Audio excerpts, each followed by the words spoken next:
Hermano José, muito bem-vindo. Eu lembro-me que houve uma geração formidável de cómicos, Vasco Santana, António Silva, Ribeirinho, que enchiam os palcos e o país afogava-se em riso. Depois houve a revista, o Rolo Solnado, Ivone Silva, Humberto Madeira e, de repente, você aparece e é quase disruptivo. Foi um ato quase revolucionário. Nesse sentido, tem que começar por isto. Foi pioneiro de um outro humor, de um outro tipo de humor. Acha que foi? Para ser um bocadinho mais honesto, foi importador de um tipo de humor. Porque a minha geração é formada no humor inglês. Começámos a ver na RTP2, algures, 3 anos antes do 25 de Abril, de uns tipos absolutamente inacreditáveis, chamados Monty Python. E as pessoas rebentavam, as entrevistas eram surrealistas, as mulheres eram eles próprios a fazer de travesti, com a mesma colocação de voz que eu mais tarde uso na Maximiana. Exato. Aquela coisa da mulher que falava assim, they did it like this, oh, you're so lovely, oh, não sei o quê. Portanto, há muita influência deles. E quando eu ia fazer as minhas revistas e as minhas peças, havia uma coisa que me irritava imenso, que era, eles depois aqui vão rir muito. Aqui podes fazer uma pausa que eles vão achar muita piada. Mas estamos a trabalhar para pessoas atrasadas. Eles. Ou seja, eu não estou a achar piada nenhuma. E quem punha essas coisas? Estava convencionado. Os autores. Sim, ok. O próprio Nicolau, que era um tipo modernaço e giro, que eu amava, é ótimo. Tinha um double standard. As piadas em privado, giríssimas, que jurávamos a rir com ele, mas depois as piadas oficiais, para fazer nos palcos de revista, que eram as coisas que eles gostavam. E isto fazia muita confusão. E acabou com isso? Não acabei. Um dia não houve dinheiro para fazer o Tony Silva com o Júlio Isidro. E eu disse, então, se não há dinheiro, eu próprio vou começar a fazer os meus textos, inspirado nestas coisas que me fazem rir a mim. E comecei a fazer piadas para mim e para o Júlio Isidro. O Júlio chorava a rir, o Júlio chorava a rir, eu chorava a rir, e quando demos por nós, o resto a maior parte de Portugal estava a rir connosco. Claro. Sobretudo as pessoas mais novas, como é óbvio, os mais velhos, odiavam-me. Não, odiavam não, mas estavam talvez um pouco perplexos. Não gostavam nada, mas também já morreram todos, Maria João, portanto, agora as minhas plateias são pessoas encantadas de sorriso, porque já não tenho, os velhos do Restelo já foram todos. Ai, credo. Para os prazeres. Ouça, você diz que eu ria, o Júlio ria, você ri consigo próprio. Tenho de rir, se não rio comigo próprio é que uma coisa está a correr mal. Mesmo durante os meus espetáculos, são o meu core business e a coisa que eu mais... O seu tem que falar um bocadinho mais alto. Os meus espetáculos são o meu core business e aquilo que eu mais gosto de fazer na vida e que me dá uma coisa muito interessante chamada, como é que se diz? Dinheiro. Dinheiro. Eu ia ajudar, dinheiro. Sim. Eu estou a fazer um espetáculo e estou a divertir-me a mim. E se estou doente, ou se estou cansado, ou se está muito ruído e não me estou a divertir a mim, é porque não estou a fazer um bom trabalho. As pessoas acabam por gostar, porque a minha técnica já é tanta que eu disfarço isso muito bem. Sim. Mas para mim trabalhar só faz sentido divertindo-me a mim próprio. Herman, como é que se descobre que se pode fazer rir os outros? O que é que teve que lhe acontecer a si para perceber que poderia fazer não só rir os outros, como fazê-lo muito bem? Ser o representante da classe média remediada num conjunto de ricos. Ela é remediada, a classe média. Sim. A minha classe média era remediada, que era muito boa na altura, a classe média dos anos 60, vivia nas Avenidas Novas com 2 empregadas, atenção. Sim. Só que os meus amigos eram todos alarvemente ricos. Sim. E, portanto, a grande maneira que eu tinha de me integrar numa miríade de casas lindas e quintas e idas de avião para as caçadas, era ser extraordinariamente divertido e engraçado. E então, quando eu chegava aos sítios, aquela é quem? Tia, não interessa nada, mas é tão giro. Podemos pô-lo aqui ao pé de nós. Ponha. Mas Portanto, é uma arma, Sim. acaba por ser uma arma para ser aceito. Aconteceu igual com o Noel Coward.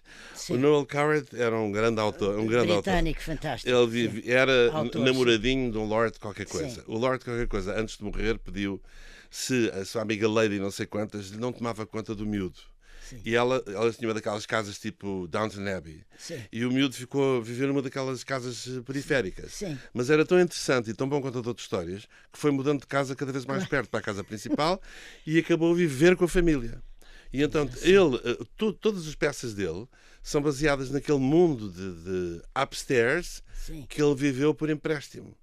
E o meu fenómeno é relativamente parecido, porque eu, graças à minha maneira de ser, consegui depois chegar junto de todas as pessoas que me interessavam. E quando estou a falar em classes altas, falo também intelectuais e de vida e tudo isso. Você chegou ao país, entre porque outras eu não queria estar confinado ali à pequenez do Parque Meyer e ao filho, oh filha, tu conheces. E, portanto, o humor para mim foi uma arma. Foi uma arma. Benigna. Benigna, claro, maravilhosa. Mas às vezes muito perigosa. Exatamente. Sim, não, pode ser. Sustos. Exatamente, não, perigosa. No dia alguém me dizia, mas porquê é que não és mais agressivo hoje em dia? Porque já não tenho espaço no colete antibalas. Sim. Levei a tantos que hoje em dia é só uma malhazinha. Portanto, deixa os mais novos o privilégio de se meterem em guerras e lutas, que é muito cansativo. Muito cansativo. Falou aí do Parque Meyer e eu lembro-me de uma coisa que era muito engraçada e que até era usada depois em caricaturas com as vossas figuras, em caricaturas de ministros, que era o Senhor Feliz e o Senhor Contente, e falámos do Nicolau, prestemos uma homenagem ao Nicolau Braner, mas também há aquela maravilha daquele duo, o Senhor Feliz e o Senhor Contente, que faziam uma troça enorme, uma enorme ironia sarcástica ou corrosiva. Mas me permite abrir um parênteses. Cada quadra daquelas era duramente negociada. Com quem? Com as entidades vigentes, com as entidades censórias vigentes. Mas estamos a falar depois do 25 de abril. Pois estamos. E a censura à esquerda é tão ou mais feroz que a censura à direita. É verdade. E, portanto, havia uma quantidade de coisas que voltavam para trás, a vermelho, a dizer isto nem pensar. Não vamos pôr em causa o nosso general não sei quê. Sim. Era o que faltava era brincarmos com isto. E o César de Oliveira, muito inteligentemente, porque era adepto de uma coisa muito boa chamada Realpolitik, pegava nos textos e depois ia moldando aquilo ao gosto do freguês, para que nunca ninguém desse por isso, e que para parecesse uma coisa atrevida. Sim. Hoje em dia faz-se muito, eu às vezes tenho essa leitura. Vou-lhe dar um exemplo pragmático.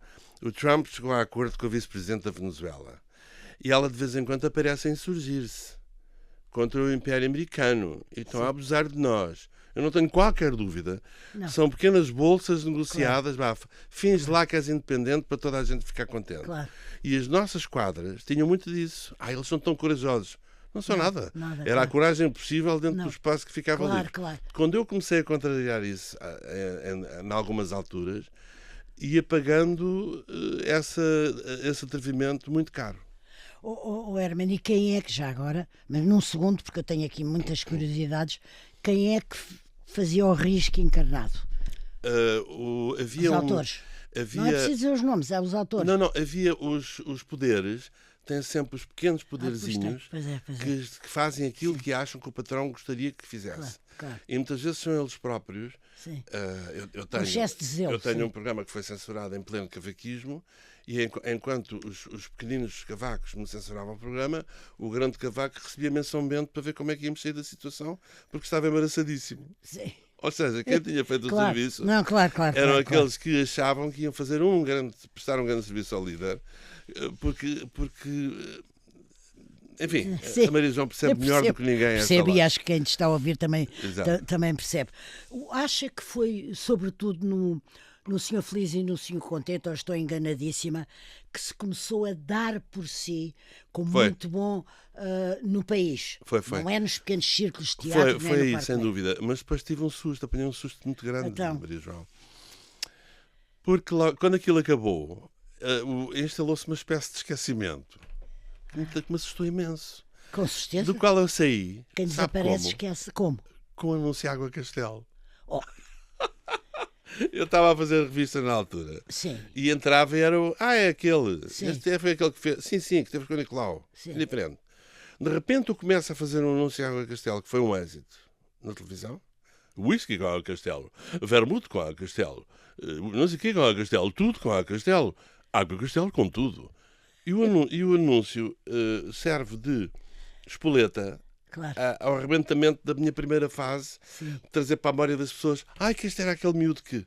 Pois, e lembro-me que nessa altura, em teatro, havia uma diferença tão grande que a Ivone Silva tinha de esperar para falar, porque quando eu entrava havia uma salva de palmas. Uma salva de palmas, claro. Às quais ela não achava a mínima piada. Sim. Mas depois há essas rivalidades e desamores. Sim. A Ivone tinha tanto talento quanto de feitio complicado. Olha, o que é capaz de ser um dom é fabricar o humor e depois praticá-lo, porque você, ao criar um personagem, já lá vamos, está a fabricá-lo, a criá-lo, mas depois pratica-o em cena. Essas regras são muito curiosas, porque eu achei também... Essas regras são muito curiosas e muito variadas. Eu sempre achei que um grande autor não tivesse depois talento suficiente, ou não tendo talento suficiente, não se pudesse tornar no grande intérprete das suas coisas. Só que com o tempo nós vamos percebendo que não. O primeiro caso que eu senti foi o Carlos Paião. O Carlos Paião escrevia coisas geniais e era um intérprete discreto, era um miúdo que cantava... Sim. Cantava para nós em casa, para a gente, nem tinha mais ambições. Sim. E um dia foi ao Festival da Canção com o playback e torna-se um intérprete ao nível das suas criações. A Joana Marques igual.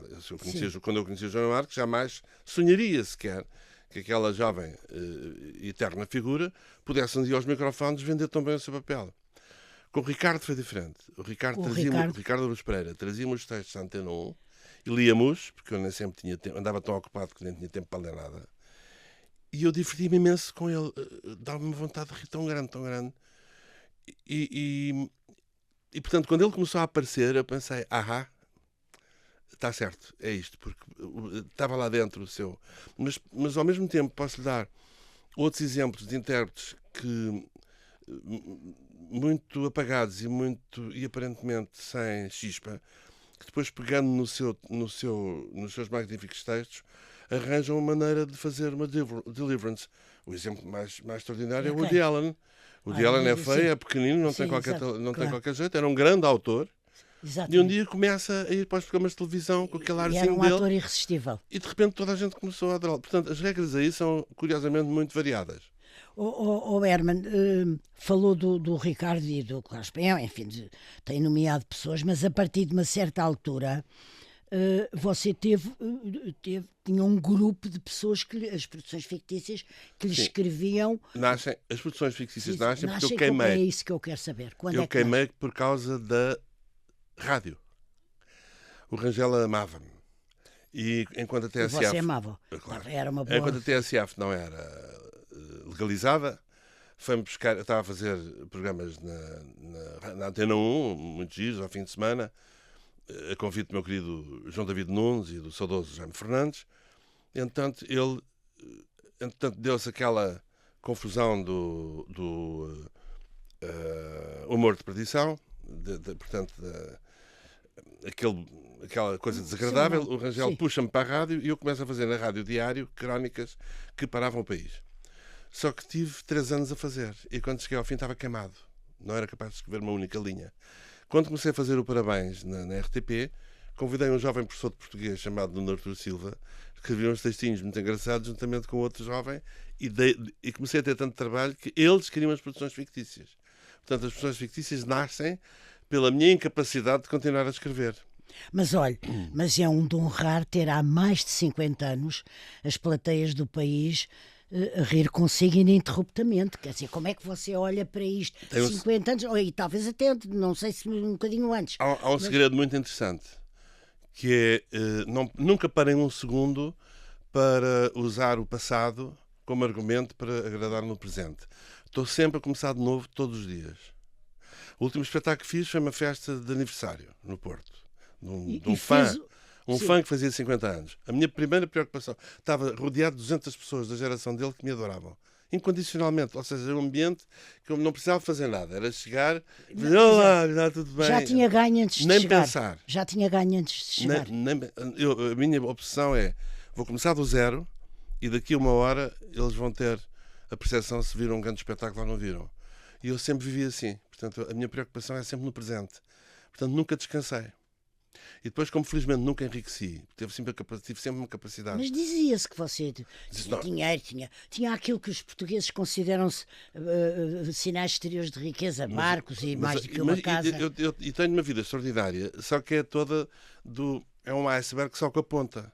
A diferença entre nós, pessoas como eu, e os ricos, é que nós aparentemente temos os mesmos carros, as mesmas casas, o mesmo nível de vida. Só que no nosso caso, vê-se a ponta do iceberg e por debaixo não há nada.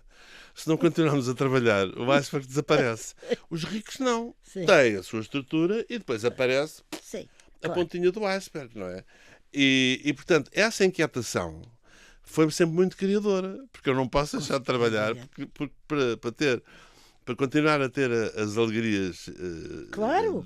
que quero ter. De ter ido agora passar férias ao Dubai, onde gosta tanto de ir, sim, sim. E ter voltado 2 ou 3 dias antes sem do que lá dúvida. aconteceu. Isso foi uma sorte.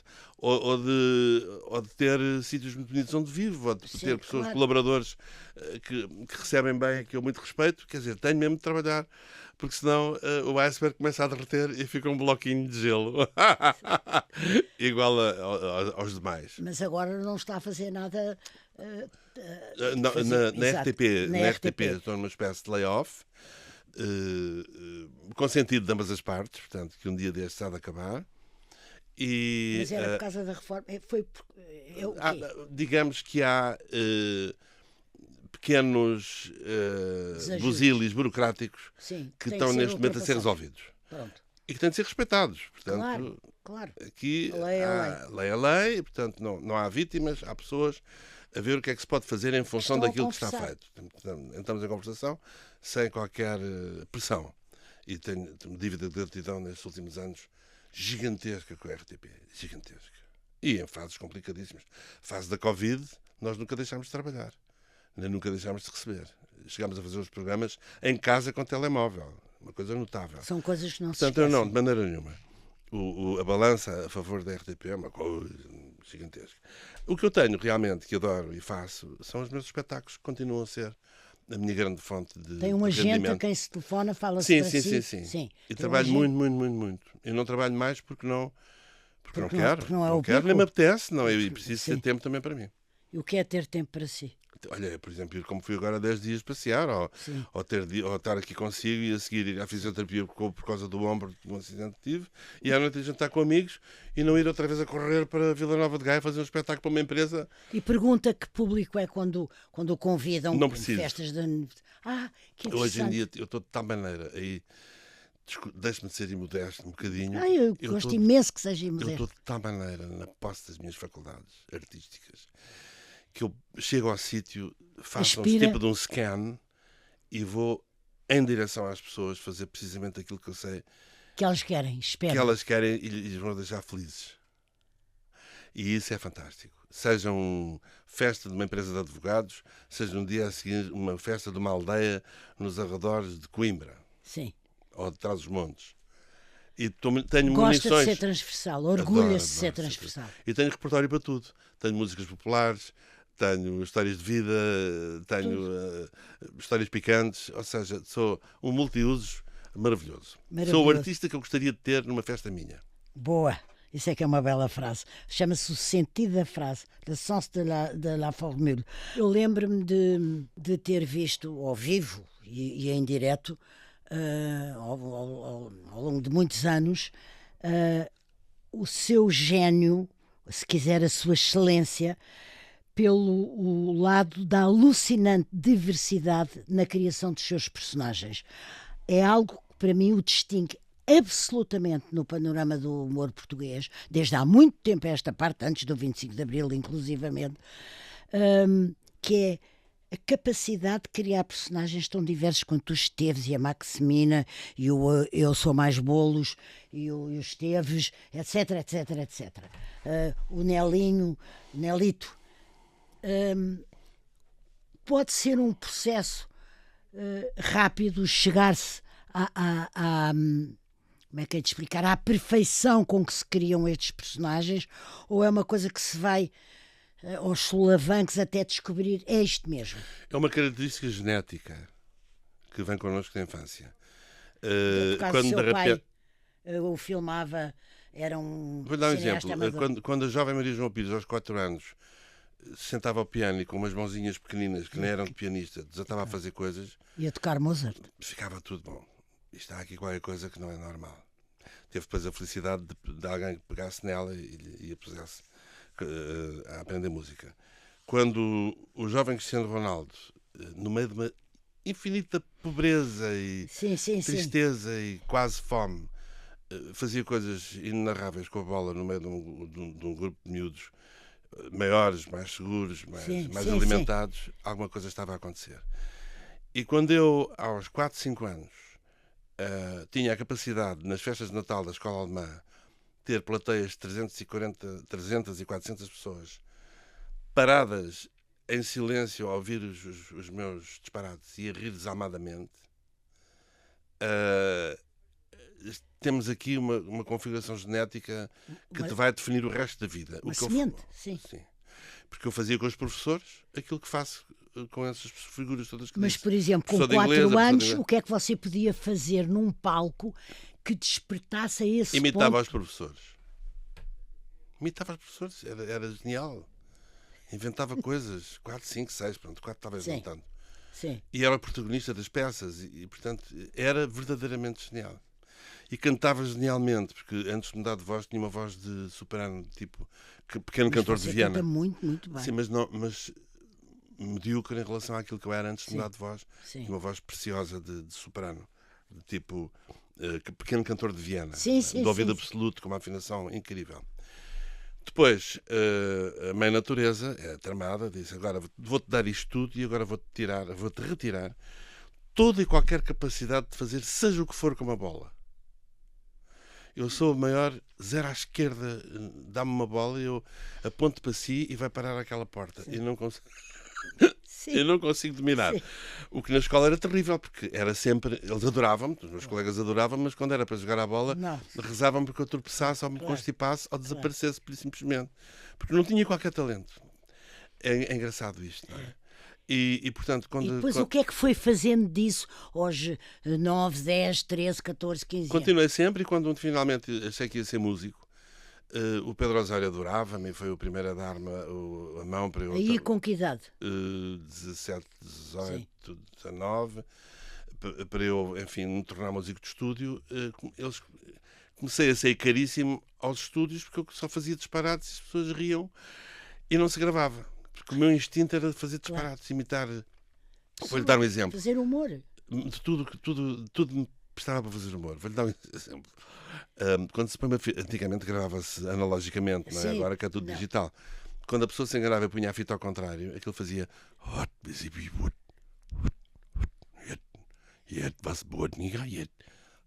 Um dos meus passatempos era. Tínhamos um coro para gravar coisas, dirigido pelo Tilo Krasman, por exemplo. Eu punha-me, sem ninguém ver, ao microfone a fazer.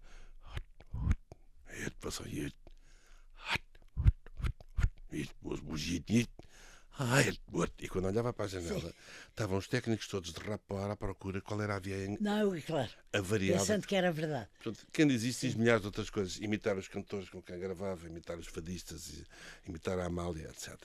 A Amália rebolava no chão com as imitações que eu fazia do Vasco Rafael. É verdade, eu lembro-me disso. Eu lembro-me de você me contar. Passa lá só mais um bocadinho. Eu, não há pregões em Lisboa! E ela acabava no chão, literalmente a rir. Há uma marca, Herman, em relevo na história do humor português. Uma marca. O Cristiano Ronaldo é uma marca, evidentemente. Talvez sim. Talvez haja. Da criatividade, da diversidade. Eu acho que sim. Agora é a Maria João que me está a obrigar a ser modesto com a sua pergunta. Acho que sim, acho que há. E sinto isso. Mas eu acho que as pessoas de vez em quando têm que ser imodestas. É verdade. Estamos a falar de excelência. Os jovens humoristas vêm ter comigo e todos eles me têm como referência. Mesmo aqueles que têm como carreira 10% da minha vida. E mesmo assim eles têm-me como referência. Também muito mercê do momento maravilhoso que vemos agora graças a isto. Sim. O telemóvel e às redes, onde se vai buscar tudo, todas as épocas. Eu às vezes ainda hoje recebi uma coisa minha giríssima, mandada por um jovem fã, Sim. O sketch tem 30 anos. Sim. Daquelas brincadeiras que eu fiz, alguns. Sim. Tem 30 anos. Era o Felisberto Wawanda que não diz os Elwes, que é de um programa de 91. Sim, extraordinário. O miúdo nasceu em 2000, este miúdo nasceu em 2006. Sim. Claro. Portanto, os pais tinham a idade dele quando eu fiz aquilo. E esta maravilhosa. Agora digam lá uma coisa: é capaz de definir essa marca, se eu disser criatividade, imaginação, inspiração, liberdade? Ou as coisas são o que são e você é criativo e ponto? Não, acabou de dar a receita com a sua pergunta, está lá a receita toda, porque está tudo ligado. Porque depois, se houver muita preguiça, também não se faz nada com o talento. Nada valeria a Maria João, volto a ela, porque gosto muito dela, o seu talento se ela não trabalhasse horas e horas. E eu cheguei, nós tivemos uma fase muito íntima nos anos 80 e eu bem vi o que ela trabalhava e o que sofria, e portanto não é fácil ser genial. Eu também trabalho muito, e escrevi muito, e queimei muitas pestanas para fazer muitas coisas. Mas depois lá está, se não houver o talento e também se não houver essa necessidade, essa exigência que haja um certo ordenamento na vida, para que as carpetes não estejam sujas. Eu percebo, exato, sabe, claro. Para que o microfone não esteja estragado aqui, claro. Mudar o coisa para que fique bonito. A vida tem de ter uma estética, porque senão é insuportável. Tem esse sentido e essa exigência. Estou a ficar pior, eu não aguento. Por isso é que eu gosto tanto do Dubai sendo uma mentira. No Dubai não há grafites, não há cheiramijos debaixo dos viadutos. Há flores. Claro. Mas isso é tudo mentira, não me interessa. Pois não. Vendam-me esta mentira maravilhosa em que o pão seja fresco e a manteiga não seja rançosa. A última vez que estive na Seychelles, num sítio caríssimo, a manteiga estava toda rançosa. Eles são preguiçosos. E não frigorificaram aquilo bem. Exatamente. Estou-me a lembrar de sítios com flor, a Provence, com aqueles cheiros maravilhosos, a jasmins e a... Mas são micro-sítios. Eu também adoro Monte Carlo e adoro aquela praçazinha em frente ao Hotel de Paris, também muito arrumada, muito bonita e tal. Sim, exatamente. Depois a gente vai para os arredores e é assaltada a caminho de Nice. Por um gangue armado. Eu fui assaltada no sul de França. E uns amigos meus também. Exatamente. Acharam que iam fazer a viagem de Rolls do Eden Rock de Cap d'Antibes até Monte Carlo, e então houve um gangue que os travou em frente atrás e roubou-lhes tudo o que eles tinham. Tem os mesmos amigos de sempre? São os mesmos? Olha, há uns que eu não tenho. Alguns mesmos? Há uns que eu não tenho, porque a vida uns desapareceram, não é? Sim. E os que deixei de ter é porque a vida os mudou. Eu não mudei. Eu sou rigorosamente o mesmo. Eu sempre fui interclassista, bem disposto, sempre gostei de toda a gente. Temos isso em comum, Maria João, devo dizer. Se me é permitido fazer-lhe um elogio. Não é um elogio. A Maria João vindo de uma classe privilegiada, aliás, como as suas manas, que eu conheci muito bem, e o resto da família, há uma necessidade gigantesca de tratar toda a gente bem, de misturar toda a gente, de ter uma percepção, e trabalhar. Perceber porque é que se é de esquerda, porque é que se é de direita, porque é que se luta por uma coisa, porque é que se luta por outra. Isso eu não perdi. Agora, há muitos interlocutores meus que perderam. Uns radicalizaram-se, outros envelheceram. O envelhecimento é, porventura, a maior desgraça da nossa geração. Mas há uma defesa, que é a gente pôr-se em serviço para não nos deixarmos envelhecer mal. Mas somos muito poucos. Talvez. Isso tem razão. Eu não sei se hoje estou aqui por respeito a si, mas também por respeito ao que a Maria João representa nesse sentido. Pois. Que é, não há idades. A idade, não há idade. Há uma grande, a idade está na cabeça. Há um grande ator que é o Dick Van Dyke, que fez agora 99 anos, ou fez 100 anos, e que mesmo assim diz numa entrevista que nós temos a idade da nossa saúde. Exatamente. Como eu ando, como penso, como mexo e como rio, claro. tenho uma idade ótima. Não é a que está no papel. Da mesma maneira que há miúdos de 30 que já são muito, muito velhos. Muito velhos. Ou porque tiveram azar com a saúde, coitados, ou porque a cabeça envelheceu. Nem mais. Olha, ainda sobre os personagens, é difícil perguntar porque você dava-se tanto a cada um deles. Cuidava tanto do personagem no modo de falar, na maneira como ele falava e o que dizia, ele ou elas, nos adereços. É difícil, com certeza, escolher um. Agora é fácil, sabe porquê? Por causa de uma grande marca. Uma grande marca de supermercados resolveu reavivar a Supertia.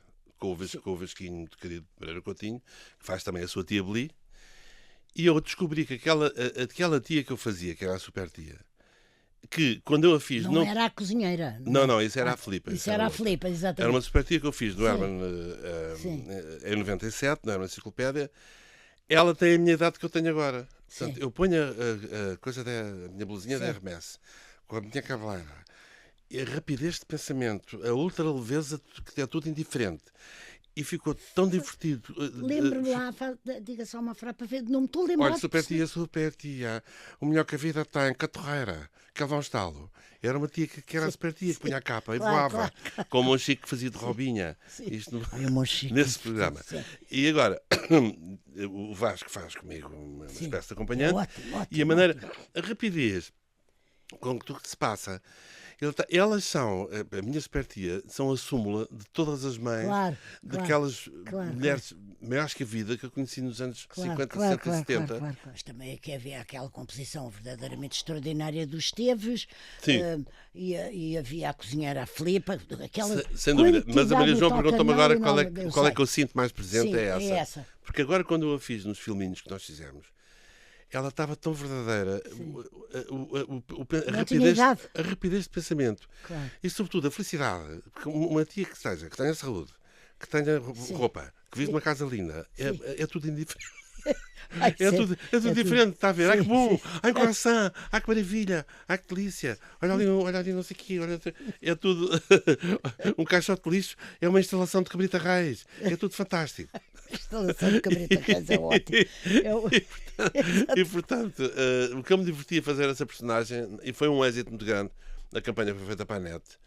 Um dos filmes teve 4 milhões e 500 mil visualizações. Qual é o programa de televisão que tem 4 milhões e 500 mil espectadores hoje em dia em Portugal? Está bem, mas também aquilo que aconteceu em Portugal com o tal canal e com o Hermanias e com foi uma coisa admirável, porque o país parava, toda a gente discutia, era a coisa mais transversal. Eu lembro-me de uma coisa, que foi um dia num encontro com o Dr. Álvaro Cunhal, eu às vezes ia lá a Soeira Pereira Gomes, ainda conto isto esta semana na minha crónica, e eu ter-lhe falado de tal maneira do último Hermanias em relação ao último tal canal, em relação ao dia em que estávamos a conversar, o Dr. Cunhal e eu, e de eu dizer, mas eu trago-lhe cá uma cassete.